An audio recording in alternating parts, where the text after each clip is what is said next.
விஜயநகர அரசருக்கு கத்திரிக்காய் கறினா ரொம்ப பிடிக்கும். ஆனா ஒரு பிரச்சனை, அவரோட சமையல்காரங்க யாராலையும் அவர் எதிர்பார்க்கிற சுவையில அதை செய்ய முடியல. எனக்கு சரியான கத்திரிக்காய் கறி வேணும், இல்லனா எல்லாரையும் வேலையை விட்டு தூக்கிடுவேன். அரசர் கத்துறார். எல்லா சமையல்காரர்களும் பயத்துல நடுங்குறாங்க. அப்போ தெனாலிராமன் அங்க மன்னா, வர்றார். கவலைப்படாதீங்க, உலகத்திலேயே சிறந்த கறியை நான் செய்யறேன். ஆனா ஒரு கண்டிஷன், நான் சமைக்கும் போது யாரும் எட்டி பார்க்க கூடாது. ராமன் சமையலறைக்குள்ள போறார்.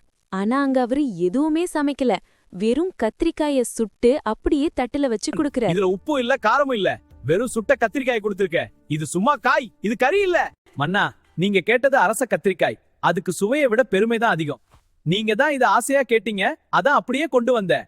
ராமனோட புத்திசாலித்தனத்தை பார்த்து அரசர் சிரிச்சிட்டார். முடிவு: அறிவு இருந்தா எந்த ஒரு இக்கட்டான சூழ்நிலையையும் சமாளிக்கலாம். இது போன்ற கதைகளுக்கு குட்டி ரைம்ஸ் ஹப்ப லைக் மற்றும் சப்ஸ்கிரைப் பண்ணுங்க.